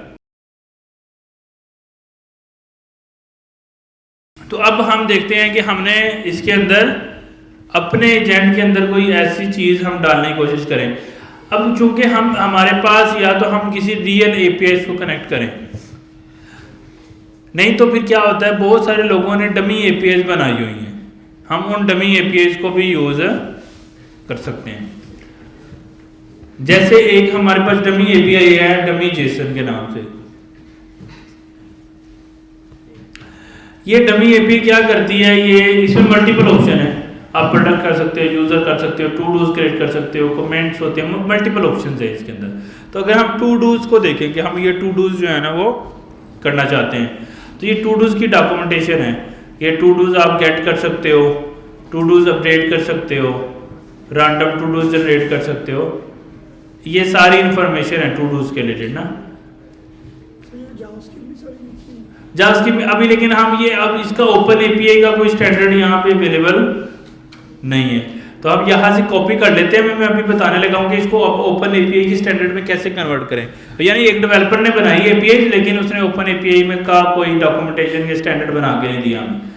अब हम इसको बनाएंगे फिर ओपन एपीआई के स्टैंडर्ड के अंदर। तो क्या मैंने यहाँ से कॉपी कर लिया, कॉपी करके मैं चैट जीपीटी के पास जाता हूँ और उसके अंदर ये मैंने पेस्ट कर दिया सारा। I want to get open API schema for above to-dos request. Please make that one and validate the schema if that correct. ठीक है, ये मैंने उसको बोल दिया। यानी चैट जीपीटी से मैं स्कीमा बना लेता हूँ ओपन एपीआई का, क्योंकि जो थर्ड पार्टी सॉफ्टवेयर हम यूज़ करना चाह रहे हैं उन्होंने हमें ओपन एपीआई का स्कीमा प्रोवाइड नहीं किया। तो अब ये क्या करेगा, ये इसने सारा स्कीमा आपको बना के ये दे दिया। अभी ये वैलिडेट करेगा, अगर ये कहता ओके है तो फिर हम इसको फर्दर यूज करेंगे। अच्छा, अब यहाँ पे ये स्कीमा क्यों ओपन एपीआई का रिक्वायर्ड किया है उसने, मतलब जो हम यूज़ कर रहे हैं कस्टम जीपीटी, उसने ओपन एपीआई का क्यों स्टैंडर्ड बनाया है? उसकी रीज़न क्या है कि हर रिक्वेस्ट में ना ये समरी आती है, डिस्क्रिप्शन आती है, इससे उसको पता लगेगा कि ये वाला टूल कब कॉल करना है। देखो एजेंट को कब पता लगेगा कि कौन सा टूल चलाना है, तो वो क्या करता है, ये वाली डिस्क्रिप्शन को रीड करता है कि डिस्क्रिप्शन में जो चीज़ लिखी है ना, उसकी बेस पे वो फिर टूल कॉल करता है। क्या ख्याल है? अगर वो चीज़ लिखी है तो वो उसका टूल कॉल कर देगा। अच्छा, अब हमने ये जो स्कीमा है वो उसने सारा हमें डिफाइन कर दिया है और उसने इसको वैलिडेट भी कर लिया कि सब कुछ ओके है। तो हम इस स्कीमा को कॉपी करके अपने इसके अंदर लाके यहाँ पे पेस्ट कर देते हैं। अब ये देखो सारी रिक्वेस्टें मेरे पास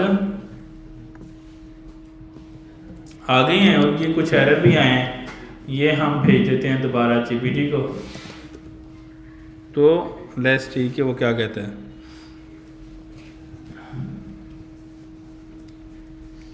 ये दोबारा उसको जो एरर आए हैं उसको फिक्स करेगा, फिक्स करके हमें फाइनल ओपन एपीआई का स्कीमा जो है दे देगा।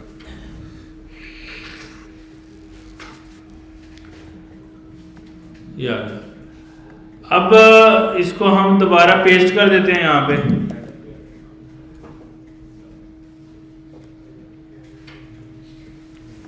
अभी डिफरेंट एरर आ रहा है, या अभी हो सकता है कि मुकम्मल ही नहीं हुआ होगा।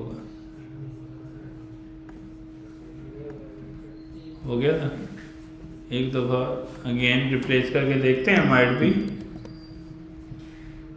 नहीं, एरर है स्टिल। तो इसको भी हम उसको दे देते हैं और वैलिडेट करा लेते हैं दोबारा।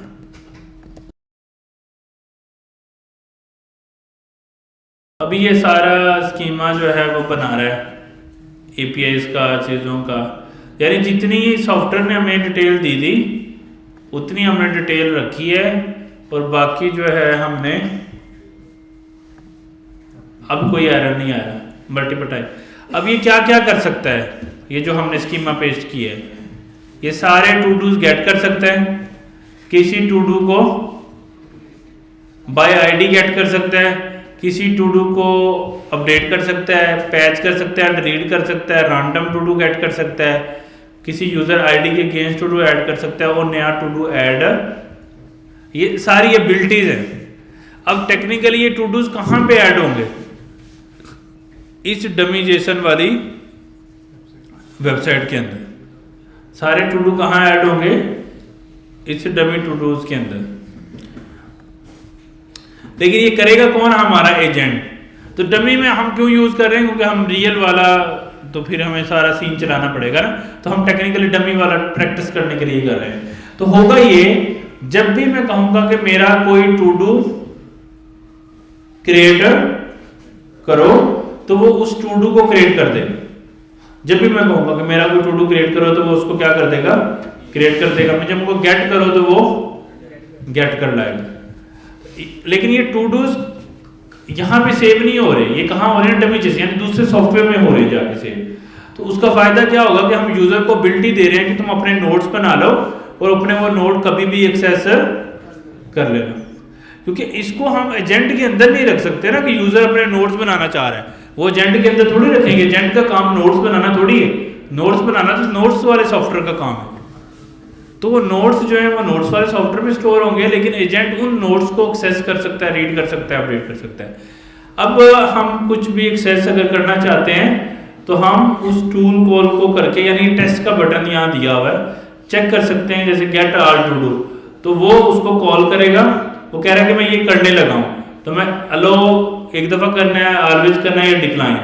क्योंकि जब आप थर्ड पार्टी से आपका एजेंट बात कर रहा है तो वो यूजर से सील ले रहा है कि वो कि कॉल करे या ना, हो सकता है कुछ गलत काम भी हो जाए ना, तो इसलिए वो इंटेंशन नहीं करना चाह रहा है। तो मैं इसको कह रहा हूँ ऑलवेज अलाउ, तो वो क्या करेगा?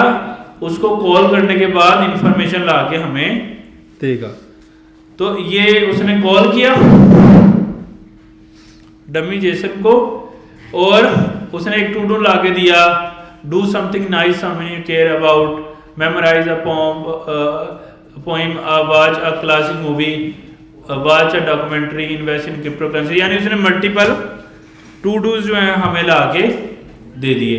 इसी तरह मैं कहता हूँ कि मैं एक नया टू डू ऐड करना चाहता हूँ, तो वो डमी जेसन को ऐड करेगा और नया टू डू ऐड करने का ऑपरेशन चलाएगा।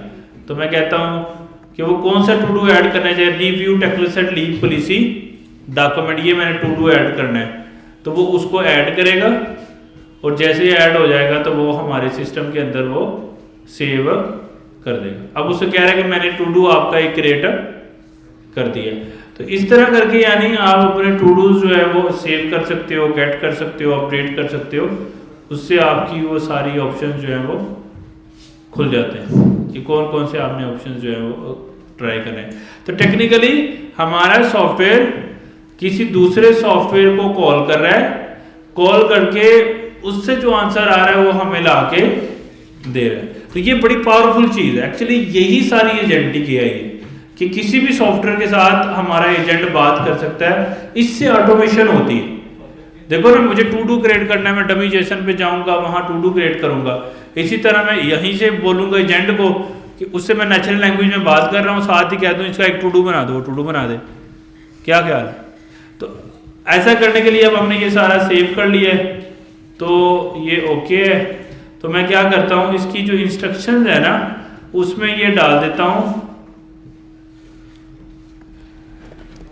read instruction for my agent to add ability if user want to save any to-dos they can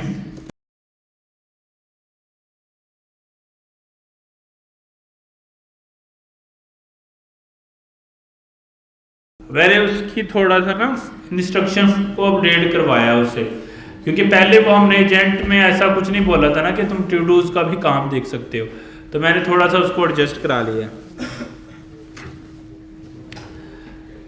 तो उसको वो कह रहा है कि I have updated technical agent to include to do management capabilities, employ can no save you update and delete personal task. तो ये सारे काम जो है वो कर सकता है एक एजेंट।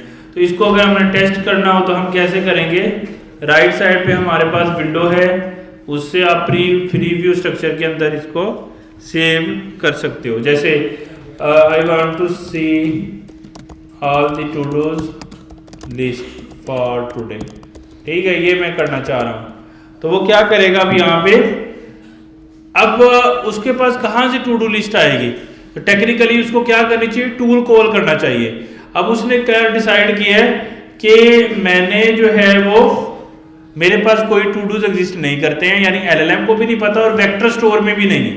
देखो टू डूज तो अब देखो डायनामिक चीज है, ये वेक्टर स्टोर यानी फाइल में हम रख सकते हैं या नहीं, फाइल में थोड़ी होंगे, टू डू तो बार बार चेंज हो रहे हैं, ऐड हो रहे हैं, उसकी फाइलें थोड़ी हमने एजेंट के अंदर ऐड करनी है, तो ये तो थर्ड पार्टी सॉफ्टवेयर में ही होंगे।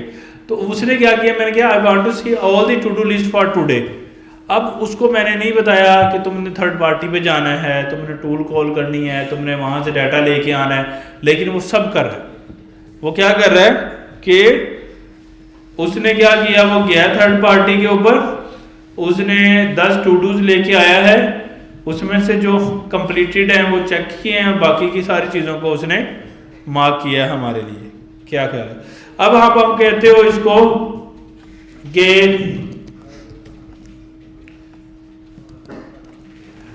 I have completed this to do, please mark as done। आगे मैंने इसको टू डू डाल दिया, तो वो क्या करेगा, उसको मार्क एज डन कर देगा, यानी उसने टूल कॉल किया और उसमें कंप्लीटेड क्या कर दिया है, ट्रू। अब हमसे इंफॉर्मेशन ले रहा है कि ये करे या ना, मैंने कहा कंफर्म कर दो। वो थर्ड पार्टी में जा रहा है और उसने ये काम कर दिया।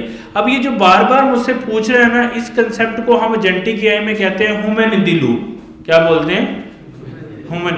ये ह्यूमन इन द लूप आ रहा है या नहीं, यानी उसने डमी जेसन पे जाना था, टू डू को अपडेट करना था, या तो वो फुली ऑटोनोमस कर दे कि मैं खुद ही भाई सारे डिसीजन लूंगा, मतलब मैं कहता हूँ टू डू डिलीट कर दो, यूजर कहता है, वो कोई कंफर्मेशन ना ले यूजर से कि मैं कौन सा टू डू। अब वो जैसे उसने पूछा था ना कि कौन सा टू डू अपडेट करने लगा हूँ, ID 5 वाला, मैंने उसको कहा कि ठीक है कर दो, तो उसने किया। हो सकता है कि वो चूंकि नेचुरल लैंग्वेज है ना, नेचुरल लैंग्वेज से कुछ भी वो गलत प्रेडिक्ट कर सकता है बात। उसने गलत प्रेडिक्ट कर लिया, मैंने कुछ कहना चाह रहा हूं, उसने कुछ समझ लिया। और अगर ह्यूमन इन द लूप नहीं होगा तो क्या होगा, वो कर देगा, खुद ही कर देगा और उससे नुकसान हो सकता है। तो इसलिए एक अच्छा जो ऐसा एजेंट जो रिस्पॉन्सिबल होता है उसमें हमेशा ह्यूमन इन द लूप जो है वो एग्जिस्ट करता है। यानी हम यूजर से बार बार कंफर्मेशन करते हैं टू डू सम जॉब्स, सही है। इस कंसेप्ट को हम क्या बोलते हैं, ह्यूमन इन द लूप। यानी ये इसके ऊपर हम बाद में भी बहुत काम करेंगे ह्यूमन इन द लूप में, कि यूजर को लूप क्यों बोल रहा है कि एक काम हमने एजेंट को करने के लिए दिया है, उसको करने के लिए 10 स्टेप रिक्वायर्ड है। अब ये 10 स्टेप क्या हो गए, एक लूप बन गया। गोल एक अचीव करना तो उसका एक लूप बन गया। उस लूप में बार बार यूजर से बातें करना ह्यूमन इन दी लूप बन गया। तो ये इस कंसेप्ट को ह्यूमन इन दी लूप बोलते हैं, ठीक है। यानी अगर कोई सर्टेन एक्शन करने से पहले एजेंट यूजर से पूछे कि कर दूं या ना करूं, तो उसको क्या बोलते हैं, ह्यूमन इन दी लूप। अच्छा, ह्यूमन इन दी लूप हुआ, उसने कर दिया। अब मैं कह सकता हूं I want to see the updated list again. अब मैंने उसे फिर कहा कि मैं अपनी अपडेटेड लिस्ट अगेन चेक करना चाहता हूं, तो वो क्या करेगा, दोबारा फिर, अब उसके पास तो नहीं है ना लिस्ट, वो दोबारा फिर लिस्ट लेके आएगा। लेकिन इस टाइम देखो क्या हुआ, क्रिप्टो करेंसी वाला मार्क चेक है, पहले क्या था, ये अनचेक था। तो इसका मतलब है कि आप अपने एजेंट से बैठ के किसी थर्ड पार्टी सॉफ्टवेयर को कंप्लीट कंट्रोल कर पा रहे हो। अब इसका मतलब कितनी पावर आ गई है हमारे पास कि हम चाहें तो गूगल ड्राइव की सारी फाइलें रीड कर लें, उनको डिलीट कर दें, यहां से चैट पे बैठे बैठे नई फाइल क्रिएट कर दें। मजे की चीज है ना ये एक्शन। तो यानी किसी भी सर्टेन लेवल की हम ऑटोमेशन कर सकते हैं। एआई ऑटोमेशन क्या है टेक्निकली, सॉफ्टवेयर को behind the scene natural language के साथ कनेक्ट कर देना, that is called AI automation. उस वेबसाइट से आए, वो उसी से है। अगर आप चेक करना चाहते हैं ये उसी से आ रहे हैं या नहीं आ रहे हैं, उसका तरीका है। उसका तरीका ये है कि उसने एक एपीआई दी है, जो एपीआई कॉल उसने की है ना, वो फॉरवर्ड स्लैश टू डूज वाली की है विद द पैरामीटर लिमिट 10। तो हम भी सेम एपीआई कॉल कर सकते हैं विद द पैरामीटर 10, मतलब बगैर एजेंट के। इसका मतलब अगर वो सेम जो आप दे रहे हैं तो इट्स मीन कि वो एक्यूरेट है। तो हम इधर जाते हैं और इसको कॉल करते हैं, बल्कि इस इधर से हम देख लेते हैं और चैट जीपीटी को बोल देते हैं इसकी मुझे कल्ट रिक्वेस्ट बना दो, तो वो उसकी कल्ट रिक्वेस्ट जो है वो बना देगा। कौन से, वो एपीआई के रिस्पॉन्स में सिस्टम में आ रहा था कि वो बाय डिफॉल्ट उन्होंने करके रखे हुए थे। यानी हमने तो ये टू डूज नहीं क्रिएट किए ना, ये टू डूज पहले से क्रिएटेड है, डमी है ना, डमी डाटा पहले से किसी ने क्रिएट किया हुआ है। तो उसमें उसने पहले से ये बताया हुआ ये मैंने कर लिया हुआ है, कंप्लीटेड है। हाँ, तो उसमें अगर कंप्लीटेड है वो भी आ रहे हैं। अगर हम कहते हैं कि जो कंप्लीटेड है वो नहीं दिखा रहे तो वो नहीं दिखाएगा। जैसे अभी मैं कहूँ इसको I want to see only non completed, यानी वो एपीआई के अंदर ये कंप्लीटेड होता है ना, ये काम मैंने कर लिया है। टू डूज एक एप्लीकेशन होती है जिसमें, एक मिनट में आपको दिखाता हूँ सॉफ्टवेयर, फिर आपको समझ आएगी। ये मैक ओएस पे रिमाइंडर है, हो सकता है विंडो में भी कुछ हो। इसमें क्या होता है, मैंने कुछ भी काम करना है, जैसे can you quickly fix this, ये एक सॉफ्टवेयर है, ठीक है, मतलब एक लिस्ट है। अगर मैंने इसको कर लिया तो मैं इसको ऐसे मार्क कर सकता हूँ। अगर मैंने इसको नहीं मतलब मार्क किया तो वो उड़ जाता है, कंप्लीटेड लिस्ट नजर नहीं आती, ठीक है। तो ऐसे ऑल कंप्लीटेड वाले भी अगर आप देखना चाहते हो तो आप देख सकते हो, वो पहले से चेक हुए थे कि ये कर लिया हमने। तो अब मैंने उसको कहा है कि तुमने मुझे कंप्लीटेड लिस्ट नहीं दिखानी। देखो ये पूरी लिस्ट में जो कंप्लीटेड नहीं थे ना, वो वाले अब उसने दिखाए हैं।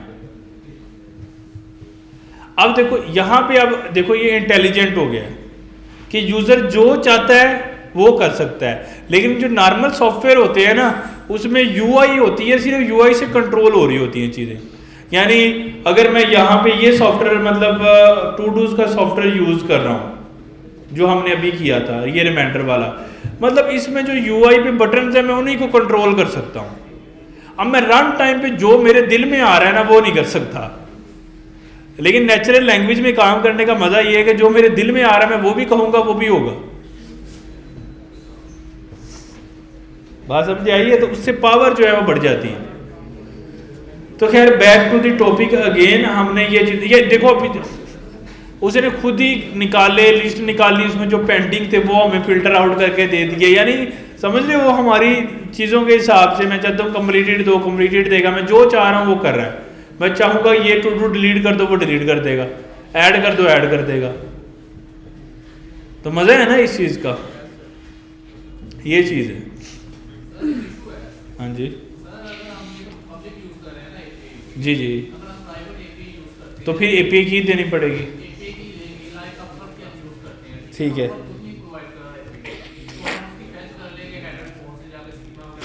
लेकिन वो इलीगल है ना, ऐसा काम नहीं करेंगे हम।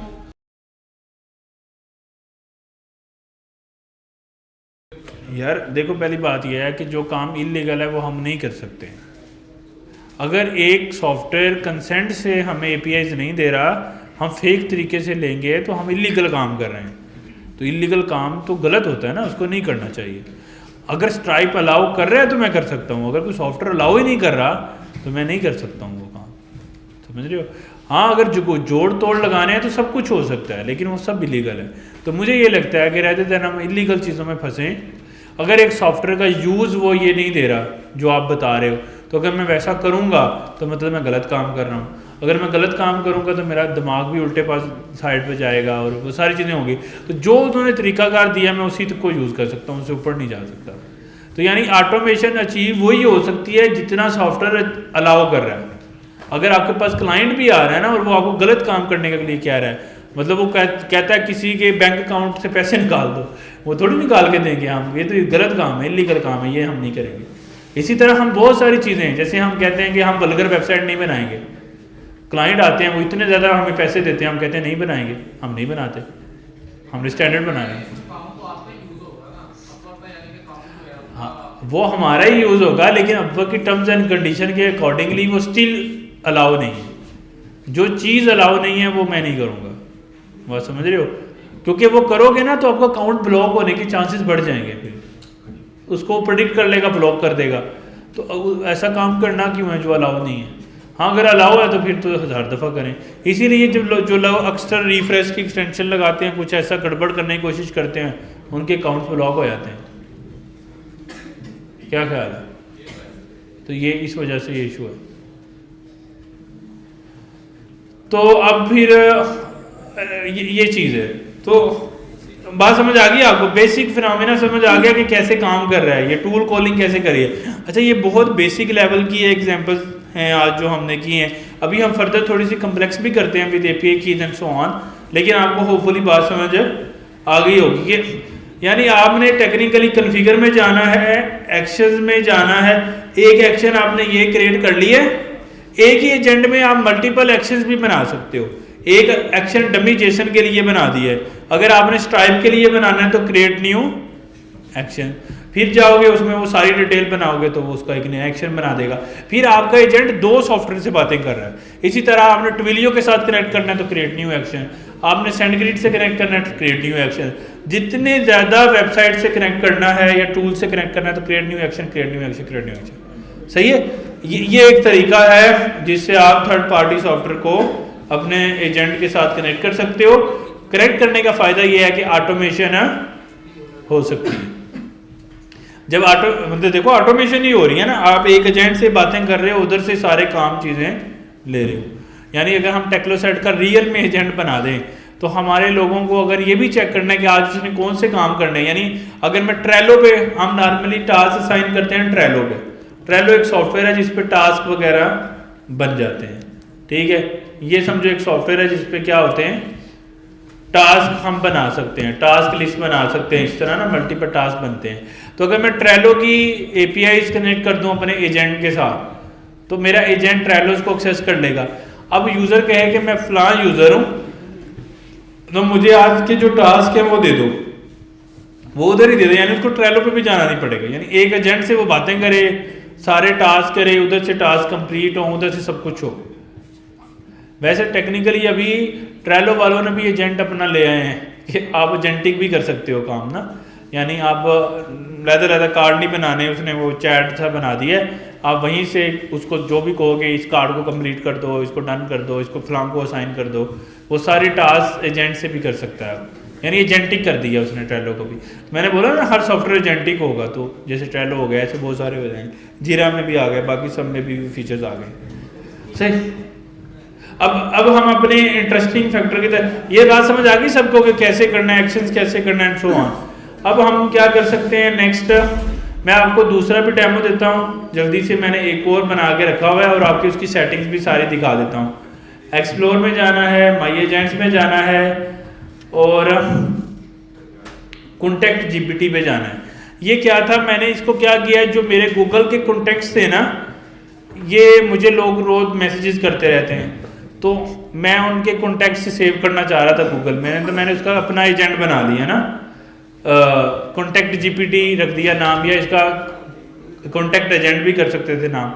अब मैं क्या करता हूँ कि मेरे पास कोई नया बंदा आया है ना, तो मैं उसकी डिटेल इसको फॉरवर्ड कर देता हूँ, ये मेरे खुद ही जीमेल अकाउंट में जाके नया कॉन्टेक्ट सेव कर देता है, अदरवाइज आपको वो बहुत खपना पड़ता है उसके साथ ना।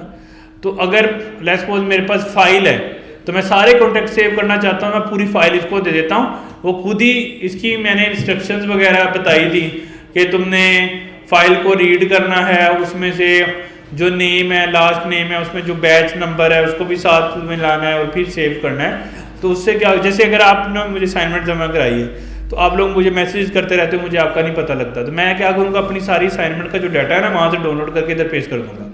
ये क्या करेगा, वो सारे रीड कर लेगा कॉन्टैक्ट, उनके नेम चीज़ें, और सारे कॉन्टैक्ट मेरे गूगल कॉन्टैक्ट्स में सेव कर देगा।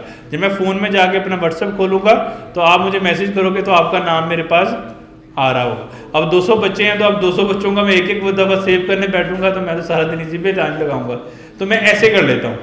अगर आप मुझे जब भी मैसेज करते हो, कोई भी बच्चा मुझे मैसेज करता है ना, मुझे पहले से पता होता है कि कौन से बैच का है, इसका कौन सा ग्रुप है, क्या सारी चीज़ें उसकी पता लग रही होती है, उसके नेम में सारा आ रहा होता है।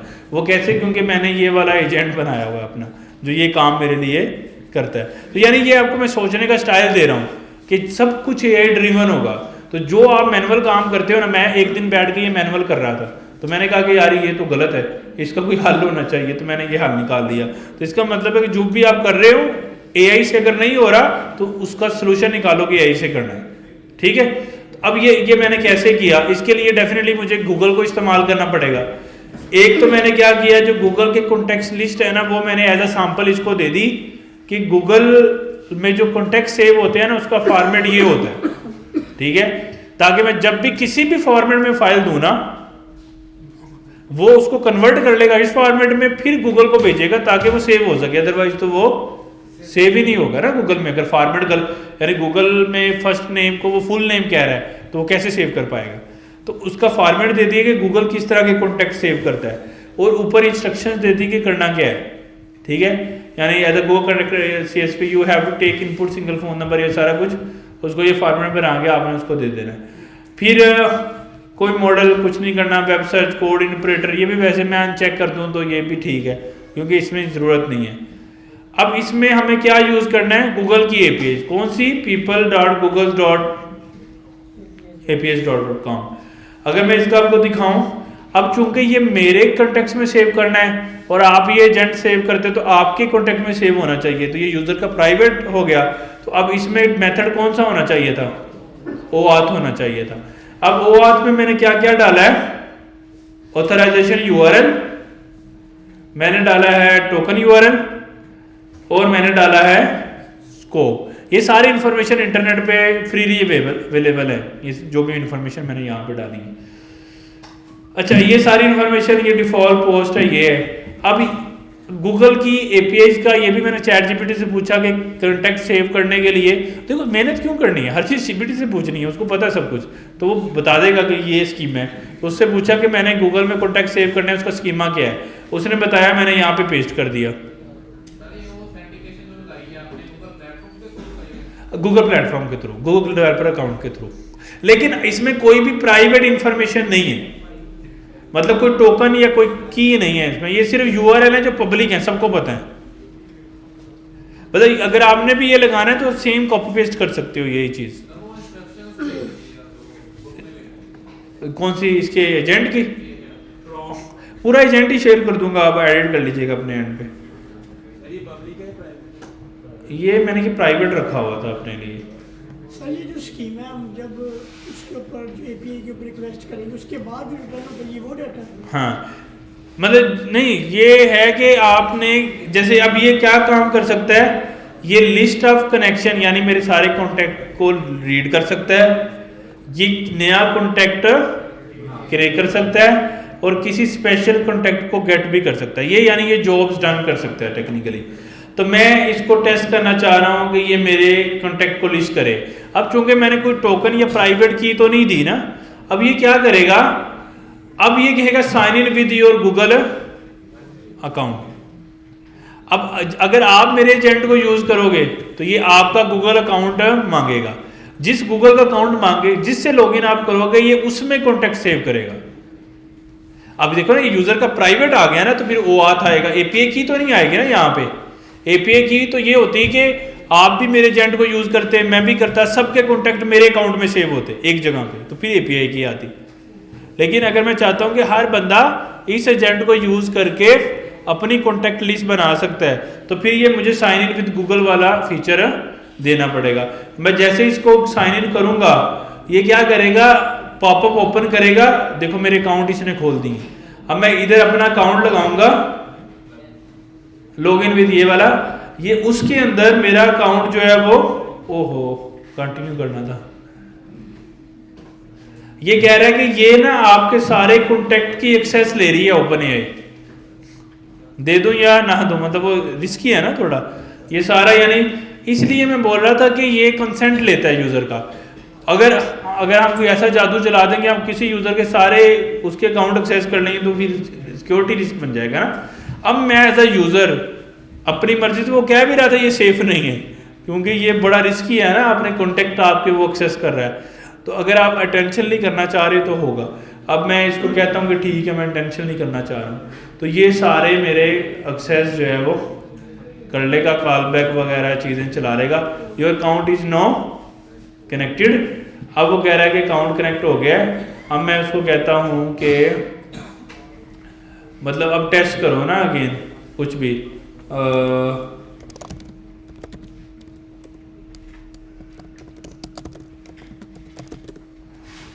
ये क्या करेगा, ये मतलब अब टूल कॉल करेगा। अब उसके पास ये कैसे कर पाएगा टूल कॉल, क्योंकि मैंने इसको क्या की है, एक्सेस दी है। अब ये क्या मैंने कहा कि अलाउ करना है या ऑलवेज अलाउ करना है, मैं कहता हूँ वन टाइम अलाउ। अब इसने अलाउ किया, और जैसे इसने अलाउ किया तो अब ये गूगल के पास जा रहा है, मेरी कॉन्टैक्ट लिस्ट रीड करके लेके आएगा, और रीड करके लाने के बाद रीट्राई वगैरह कर रहा है, उसमें अगर कुछ फेल हो रहा है उसका तो वो कुछ मतलब बार बार कुछ ट्राई करने की कोशिश कर रहा है।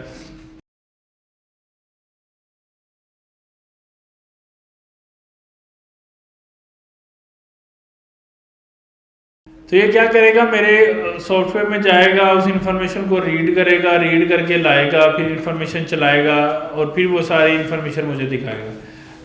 Late start again. वो पता नहीं कुछ कंफ्यूज हो रहा है।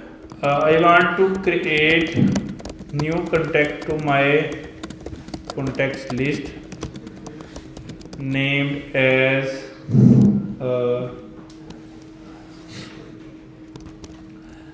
कोई बंदा बताए अपना डिटेल, आपका नाम क्या है? जिशान। इसको हम बोल देते हैं एजेंट डेमो, ताकि हम वहाँ देख भी सकें ये है। अच्छा, उसके बाद फ़ोन नंबर। अब अगर इसने कुछ और पूछना होगा तो वो पूछेगा, और फिर नहीं तो क्रिएट कर देगा कॉन्टैक्ट। अगर ये क्रिएट कर देता है तो हम अपनी कॉन्टैक्ट लिस्ट में जाएंगे, तो जाके ये वाला नेम सर्च करेंगे तो वो वहाँ पे नज़र आ जाएगा हमें। वो कह रहा है सेव हो गया। इसका मतलब है कि अगर मैं एजेंट डेमो में अपनी कॉन्टैक्ट लिस्ट में जाता हूँ, क्योंकि वो शायद उसने खुद से नेचुरल लैंग्वेज है ना, तो कुछ उसने इंपॉर्टेंस दिखाई होगी, मतलब उसने कहा कि एजेंट यूज़र ने गलती से एंटर कर दिया है, तो इसलिए हम अगर जाए ना इसकी एपी कॉल में, तो इसने एजेंट डेमो भेजा है यहाँ से। अच्छा, ये एक्चुअली गिवन नेम और फैमिली नेम आ रहा है, और डिस्प्ले नेम में उसने पूरा रखा है, गिवन नेम और फैमिली नेम में उसने ये चीज़ डाली है, तो इस वजह से ऐसे हो रहा है।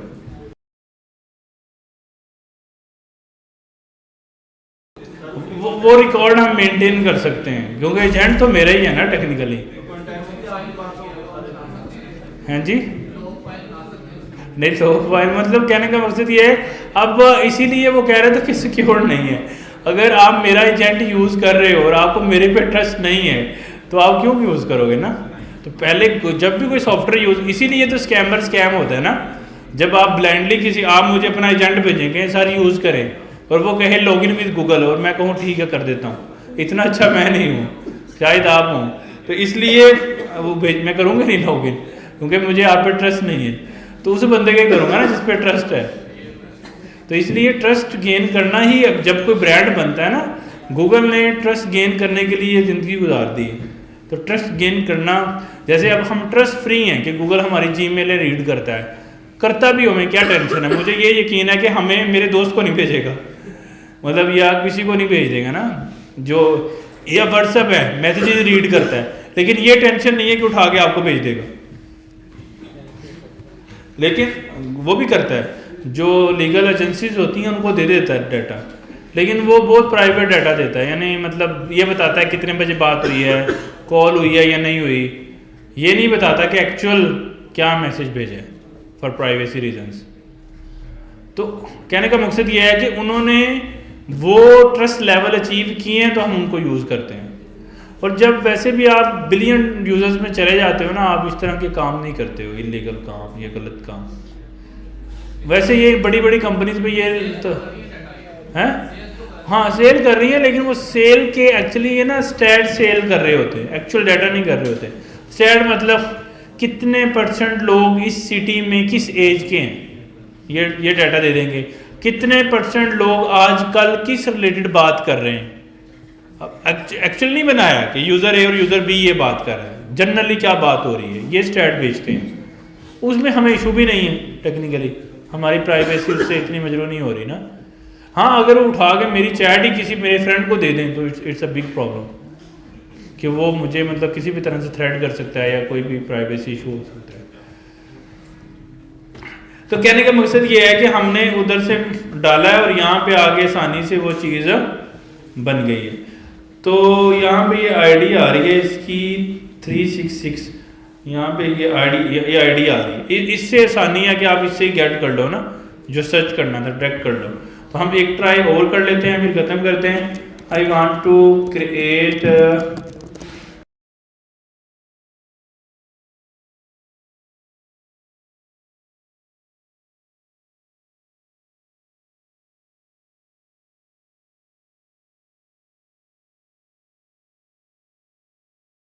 अच्छा, मैं इसको कंफर्म करूंगा। तो एपीआई कॉल कर रहा है, एपीआई कॉल करके आएगा तो उसने कहा कॉन्टेक्ट मैंने सेव कर दिया है, तो फ़ोन नंबर भी सेव कर दिया है, नंबर वगैरह भी सेव कर दिया है। तो इसकी आईडी आ रही होगी, हैं ये आ रही किधर किधर ये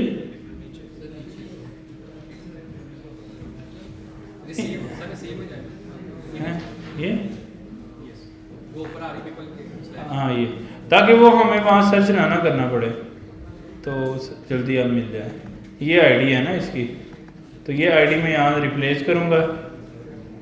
तो आकिम डेमो, और ये अभी बना है 49 पे, अभी 49 ही हुए हैं ना, तो इसका मतलब है ये अभी जनरेट हुआ है।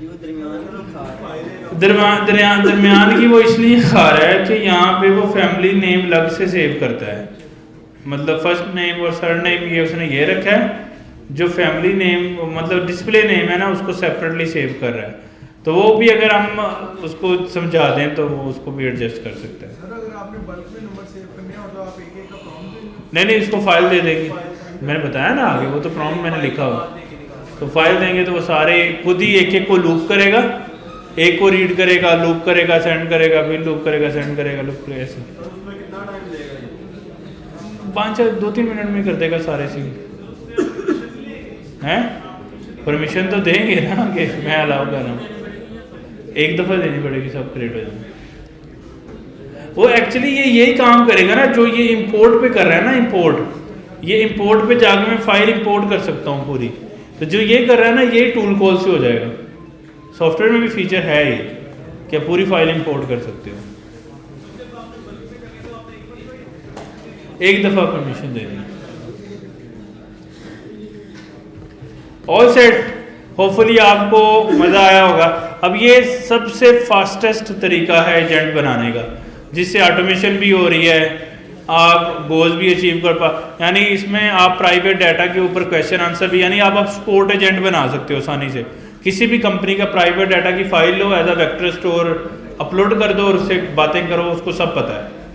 आप एक्शंस भी कर सकते हो, टूल कॉलिंग कर सकते हो, आप प्रॉम्प्ट लिख सकते हो, आप एजेंट को नाम डिफाइन कर सकते हो, ये सारी फैसिलिटीज़ हैं और ये सबसे ईजीएस्ट वे है किसी भी एजेंट को बनाने का। अच्छा, अब हम इससे जो अगला हमारा टॉपिक है उसमें हमने एजेंट बनाना है, इससे थोड़ा सा कॉम्प्लिकेटेड, यानी अब हम हर स्टेप कॉम्प्लिकेशन की तरफ जाएंगे, ईजीएस्ट से उससे कॉम्प्लिकेशन, उससे कॉम्प्लिकेटेड, ऐसे, ताकि आपको ऐसा ऐसा समझ आए कि ये हम कॉम्प्लिकेशन की तरफ अगर गए हैं तो हम क्यों गए हैं, उसमें हमें क्या, अभी इसमें इश्यूज हमने बताए हैं ना कि कितनी सारी चीज़ें तो इसमें कर ही नहीं सकते, फिर हम इससे आगे जाएंगे, फिर उससे आगे जाएंगे, फिर उससे आगे, तो ऐसा ऐसा हम 100% कस्टमाइजेबल एजेंट बना पाएंगे। कौन सा वाला जीपीटी है आपके पास? मेरे ख्याल से ये $20 वाला है, हाँ। उसके दो है ना, एक गो आया है प्लान प्लस, तो मेरे पास प्लस प्लान है एक्चुअली। ये स्कीमा और एपी वाला थोड़ा सा कंफ्यूजन, लेकिन नेक्स्ट टॉपिक में शायद होगा। ऑल सेट, ठीक है। तो आपने अब अगर तो आप इसकी प्रैक्टिस कर सकते हैं समहाउ, मिल के एक पेड़ लेके प्रैक्टिस कर लें तो वो काफ़ी अच्छा हो जाएगा। अगर नहीं कर सकते तो फिर नेक्स्ट टाइम ही करेंगे कि जैसा है, तो तब तक फिर वही तरीका कि चैट जीपीटी से ही कम्युनिकेशन लेके प्रैक्टिस करें पड़ेगी। अगर आप इसको पेड लेके जीपीटी को प्रैक्टिस कर सकते हो तो दैट्स वेल एंड गुड, ठीक है।